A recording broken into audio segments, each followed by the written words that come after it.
All right, welcome back, Gulf Coast. Welcome back, America. Yes, we're broadcasting live today, and this is Carl Gallups, your world-famous producer, Mallory Bardwell. And we're at the top of the second hour. So glad that you've tuned in to us. I know some of you have been with us from the beginning, and you've already heard an hour of great programming talking about things that you're not going to hear anywhere else. And if you think that's something, man, we're just getting cranked up, because in the house now is Dr. Grace VUOTO. Dr. Grace is the editor of Politics and Culture section of the World Tribune. She is the host of American Heartland with Dr. Grace. She's been a correspondent to Freedom Friday for years, a dear friend of mine, known coast to coast. She's all over television and radio. Dr. Grace, it's great to have you with us today. And I got to ask you, it looks like Romney is trying to throw his hat in the ring again. What say you about Romney running for president again?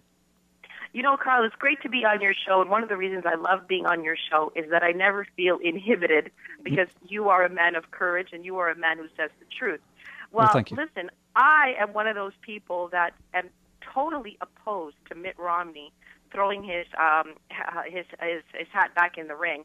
There's a poll in Iowa that shows that he polls at 35%, and that's higher than anybody else right now. And so recently he was asked on a radio show if he would consider running, and for the first time he's not being as adamant in saying no. So he's leaving the door open. Basically, he's leaving the door open to be persuaded. But I would like to persuade him to remain out of the running, and I'll tell you why. The main reason is that in 2012, the key problem that he has is that evangelical Christians will not vote for him. Yeah. In 2012, that was an election that he should have won.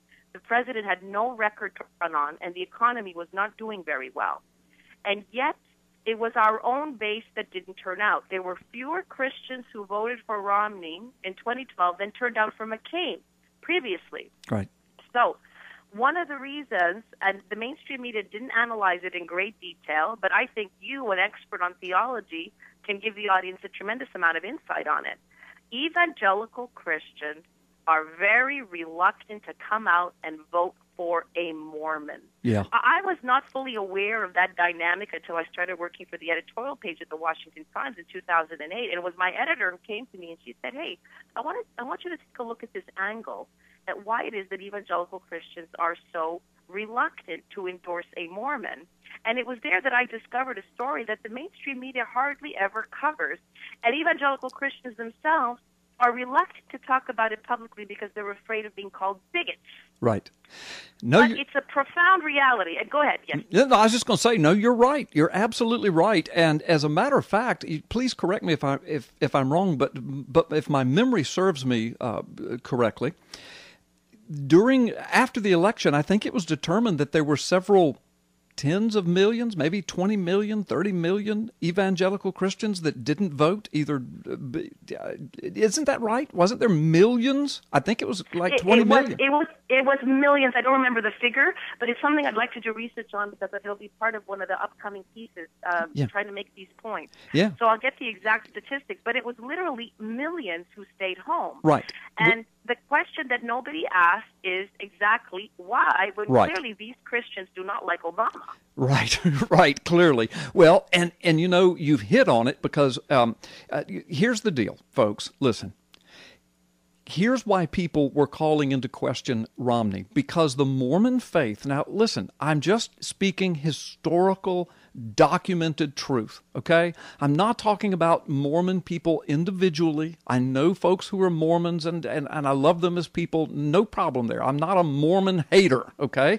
But I've been asked to speak to why is it that so many evangelical Christians would distrust a Mormon, a faithful Mormon. Here's the thing about Romney. Romney's not just a around the edges Mormon. Apparently, according to everything he has said and everything in his background, he's deeply, deeply ingrained in the Mormon faith.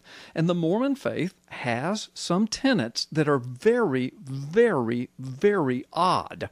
For example, some of the teachings include the teaching that a good and faithful Mormon man, a male who goes through all of the steps and who faithfully serves the Mormon faith, will one day be the god of his own planet, wherein the wives who belong to him will be used to populate that planet, wherein he will be the god of that new planet. Now, that's very strange. That's odd to most thinking people, and so that's just one of the tenets, and some of the other teaching goes on to say that Adam, was the original god of this planet, and Jesus was one of his offspring, and Lucifer was one of his offspring eventually through this, through Adam populating this planet, Adam and Eve, his god wife, and so so Jesus and Lucifer are brothers, if you will, and the good brother is the one that wants to bring everyone to salvation, and the evil brother is the one that's trying to destroy it all.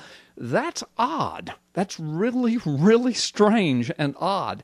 And then, of course, you have the whole thing about polygamy, and people have always scratched their heads and said, what's the purpose behind the polygamy of Mormonism? Well, it's because they teach and believe that, you got to have these women in order to populate the planet once you have set up your godhood on this planet, and that you're going to populate once you've been a good Mormon. And I can go on, but people look at those teachings, and then they look at a man like Romney, who, without any shame whatsoever, says, my whole family, we've been totally immersed in these beliefs. And then people say, President of the United States? I don't think so. Is that what you were looking for, Grace? Well, I wanted your theological understanding and also your grasp, because you're very close to evangelical Christians, obviously. You're very close to the community. And many, when they're polled or when they're asked the question as to why they don't want to vote for Romney, they really haven't been forthright because they're truly afraid of being called bigoted. Well, of course. And I will be called that just for what I just said. But I spoke truth. This is all in the Mormon doctrine, so... Right, and what we're talking about is a political phenomenon, right? We're not saying that is I'm talking about this phenomenon exists. Evangelical Christians mistrust Mormons, and they're not likely to vote for one. Right. And we're not likely to change this dynamic between now and 2016. Right. You and I are all for religious toleration, accepting people of various beliefs. Sure. I actually supported Romney in 2012. And many Mormons contacted me during a lot of my radio work, and they were telling me, Mormonism is a form of Christianity. We consider ourselves Christian. So there's a lot to this debate, okay, between, the evangelical perception of Mormons and how Mormons perceive themselves. And that's fine, and it's fascinating, and we could talk about that for hours. Exactly, and I would be glad to. You can. You're one of the few people who can. But to simplify, just from the point of view of political analysis, we're not endorsing this phenomenon, but the phenomenon exists. So evangelical Christians mistrust Mormons, and that's a key reason why they didn't turn out to vote for Romney. Right. There's a lot of other reasons, too, but this is a key fact.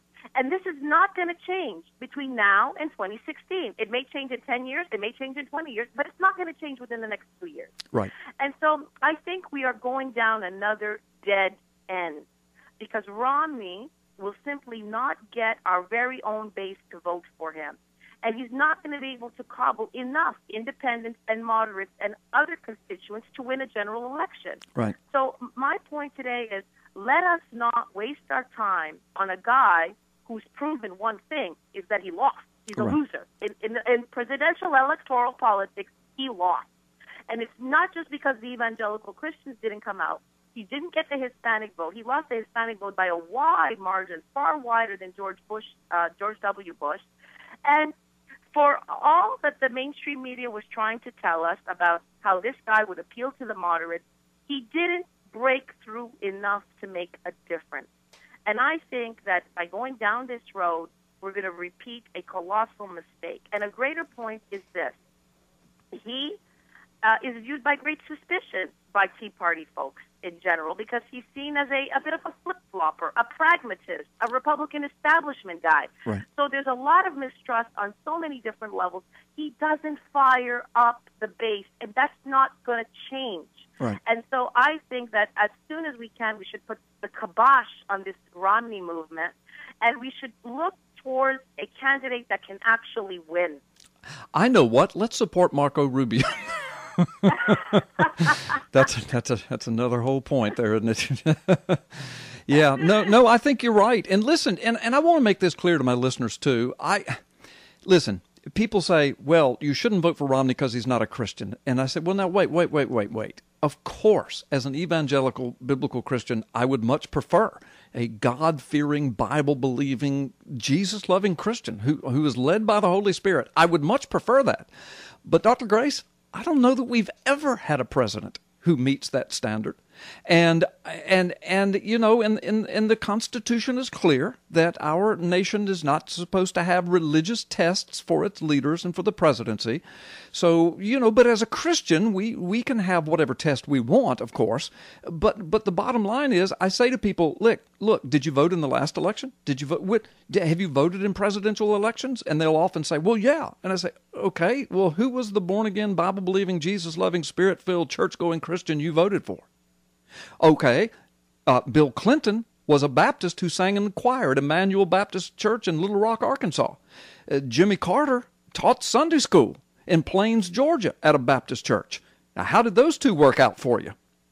You see, I mean, and the one that people say they love the most, Ronald Reagan, well, he was a Democrat turned Republican who was divorced and I mean, you go down the line of all these things, and his wife to astrology and brought astrologers into the White House, and Ronald Reagan never went to a church a day in his life while he was in the White House, and you know, he said some godly things, said some biblical things, but you know, bless his heart, was he a Jesus-loving, born-again, Spirit-filled, church-going, Bible-believing Christian? I don't know.